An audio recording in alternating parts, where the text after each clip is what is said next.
अगर मैं तुमसे कहूं कि उत्तराखंड के घने देवदार के जंगलों के बीच एक ऐसा शिव मंदिर छुपा है जिसके बारे में आज भी बहुत कम लोग जानते हैं, क्या तुम यकीन करोगे?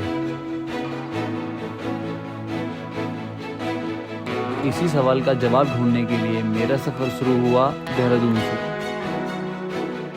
सुबह की हल्की ठंडी हवा और पहाड़ों की तरफ बढ़ता हुआ हर किलोमीटर एक अलग ही एक्साइटमेंट दे रहा था। दोस्तों, भी मसूरी की रोड पे जस्ट एंटर ही करे हैं, हमने देहरादून क्रॉस किया है और मौसम देख के इतना बढ़िया लग रहा है कि क्या बताऊं। मतलब लग रहा है कि थोड़ा अच्छा ही होने वाला है, मतलब मौसम। तो अभी थोड़ी एक्साइटमेंट हो रही है जाने की। जैसे जैसे हम मसूरी की तरफ बढ़ रहे थे वैसे वैसे मौसम भी खूबसूरती की ओर जा रहा था। मसूरी पहुंचते ही बारिश ने हमारा स्वागत किया। हमने सोचा था कि यहाँ कुछ शॉट्स कैप्चर करेंगे, लेकिन बारिश इतनी तेज़ थी कि रुकना मुमकिन ही नहीं था। कभी कभी सफ़र हमें वही नहीं देता जो हम प्लान करते हैं, बल्कि वो देता है जो हमें याद रह जाता है। इसलिए बिना रुके हम निकल पड़े छत्तीसगढ़ के लिए, और यकीन मानिए उसके बाद जो नज़ारे शुरू हुए उन्होंने सफ़र को ही मंजिल बना दिया। दोस्तों, जस्ट अभी हमने मसूरी क्रॉस किया है, और क्योंकि मसूरी में हम कुछ शूट नहीं कर पाए क्योंकि बहुत तेज़ बारिश लग गई थी। हमने रेनकोट वगैरह भी पहन लिया है। ये अभी फ़ोटो खिंचाने के लिए खड़ा हो गया यहाँ पे। ये देखो, हमने अपनी सस्ता रेनकोट उतार दिया। दोस्तों अभी हम मसूरी से आगे आ चुके हैं। तो ऐसे कुछ रास्ता दिखेगा आपको। इस टाइम मौसम देख सकते हो आप, इतना प्यारा हो रहा है ना, इतना प्यारा। ये आप सामने बादल आ रहे हैं उड़ के यहाँ पहाड़ों में, और इतना शांत इस टाइम फील हो रहा है ना यहाँ पे। अभी थोड़ी सी टिम टिम बारिश भी पड़ रही है, तो हमने सोचा थोड़ा सा यहाँ पे थोड़ा रुक जाते हैं, अच्छा लग रहा था काफ़ी। और अभी थोड़े से फोटोज़ वगैरह यहाँ पे खींच के उसके बाद हम चलेंगे आगे छत्तीसगढ़ के लिए। फिर छत्तीसगढ़ से आगे हमें देवलसारी जाना है।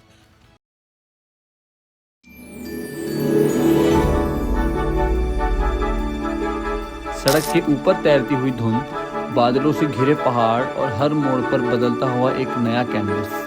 ऐसा लग रहा था जैसे हम किसी फिल्म के सीन का हिस्सा बन गए हैं। इन्हीं हसीन नज़ारों के बीच हम छत्तीसगढ़ पहुंच गए, लेकिन कहानी अभी बाकी थी।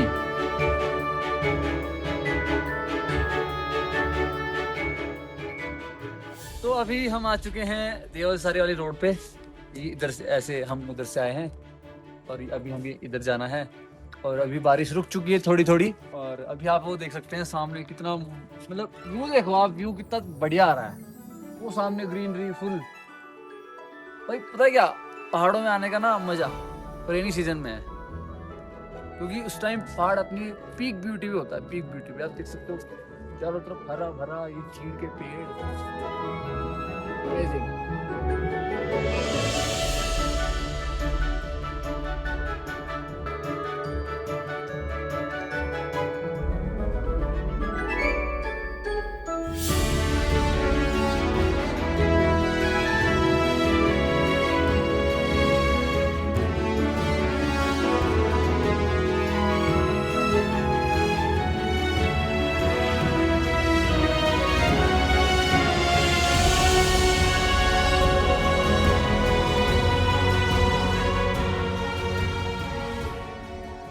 देवलसारी से लगभग 10 किलोमीटर पहले अचानक मेरी बाइक खराब हो गई। एक पल के लिए लगा कि शायद आज मंदिर तक पहुंचना नसीब में ही नहीं है, लेकिन कभी कभी मुश्किल के साथ साथ किस्मत भी चलती है, और सिर्फ 50 मीटर की दूरी पर एक मैकेनिक की दुकान मिल गई।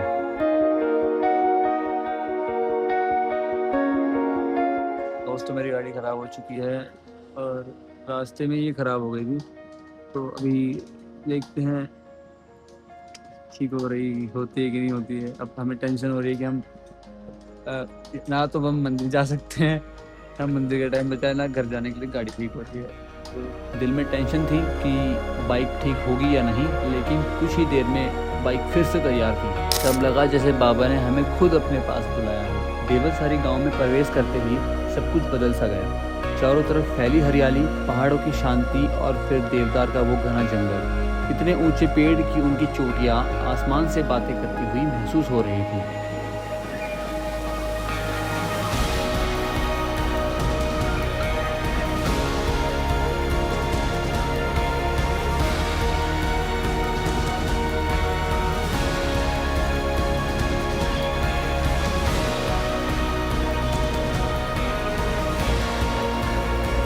देर हो रही थी, इसलिए हम तेज कदमों से मंदिर की तरफ बढ़े।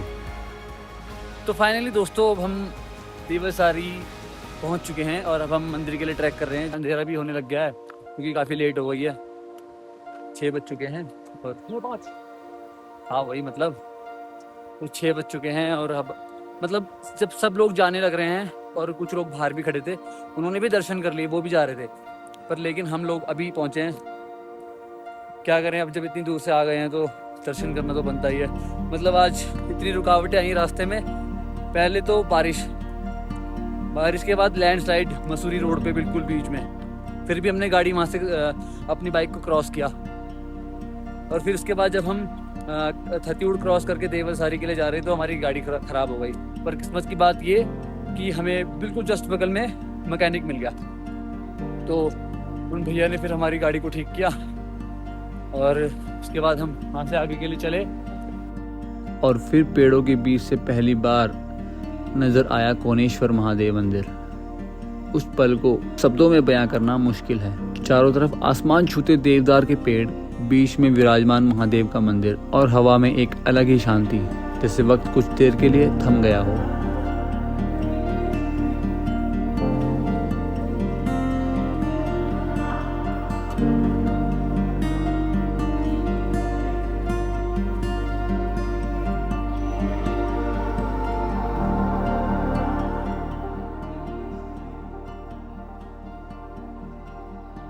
स्थानीय मान्यताओं के अनुसार बहुत समय पहले यहाँ देवदार का जंगल नहीं बल्कि जौ के खेत हुआ करते थे। एक दिन भगवान शिव साधु के वेश में यहाँ आए और तपस्या के लिए थोड़ी सी जगह मांगी। जब गांव वालों ने मना कर दिया, अगले ही दिन सारी फसल घने देवदार के जंगलों में बदल चुकी थी। जंगल के बीच एक दिव्य शिवलिंग प्रकट हुआ। तब लोगों को एहसास हुआ कि वो साधु कोई और नहीं, स्वयं महादेव थे। उनके आदेश के बाद इसी पवित्र स्थल पर कोनेश्वर महादेव मंदिर की स्थापना हुई। हमने बाबा कोनेश्वर महादेव के दर्शन किए, उनका आशीर्वाद लिया और दिल में एक सुकून लेकर वापस घर की ओर निकल पड़े।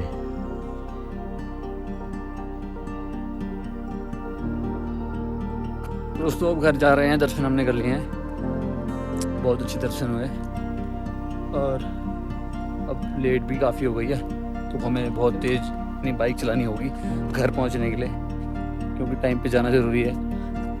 और रास्ता भी बहुत मतलब अगर हम रास्ते में लेट हो जाते हैं तो रास्ता भी बहुत रिस्की है, पहाड़ का रास्ता है और बारिश का मौसम है, तो रिस्क के चांसेस ज़्यादा रहते हैं। तो इसलिए अब हम घर जा रहे हैं। तब तक के लिए बाय, मिलते हैं आपको नेक्स्ट व्लॉग में। और please like my video, subscribe my channel और डू कमेंट। और मुझे बताइएगा कि आपको कौन सी मतलब मुझे सजेशन देना आप लोग, मुझे और कौन सी लोकेशंस पे जाना चाहिए या आप देखना चाहते हो उस जगह का व्लॉग, तो मुझे ज़रूर बताइएगा। तब तक मिलते हैं नेक्स्ट व्लॉग में।